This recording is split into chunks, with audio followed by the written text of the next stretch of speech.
ข่าวออกมาว่าเจ้าหน้าที่ลาวนี่ถามหาข่อยเนาะซอกหาข่อยว่าข่อยอยู่ไสเนาะบ่ต้องถามหาข่อยดอกเนาะถาม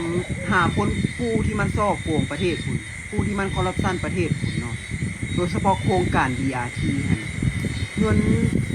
เป็น100 ล้านเหรียญเอาไปใส่เบิดเนาะ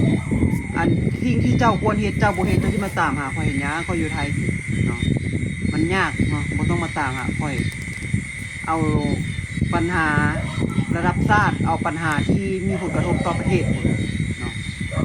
กฎหมายมีไว้เพื่อหยังจับกลุ่มใช่ไหมพากันนั่งซื่อๆบ่เฮ็ดหยังแต่ละมือแต่ละเดย์มีแต่ที่หาเรื่องใส่ประชาชนตัวเองเนาะแล้วคนจีนคนเวียดคนที่มันส่อโกงประเทศคนที่มันเฮ็ดให้ประเทศบ่ไปใส่เนาะเฮ็ดให้ประเทศนี้บ่ก้าวหน้าราคาน้ำมันแพงกักตุนน้ำมันสวยโอกาสขึ้นราคาบ่ขายในปั๊มก็มาขายนอกปั๊มในราคาที่มันแพงก็ไปจับทำไม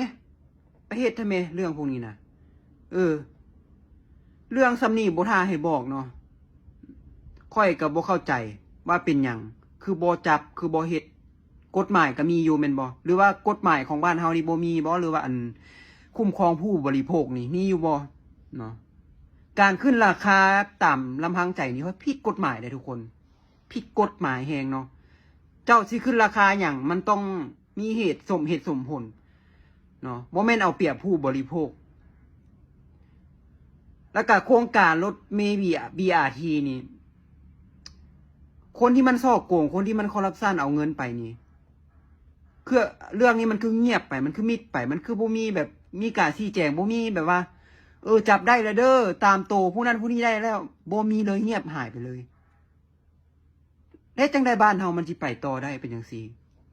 มันบ่มีประเทศใดหรือโครงการใดเนาะที่มันสิดีขึ้นหากว่า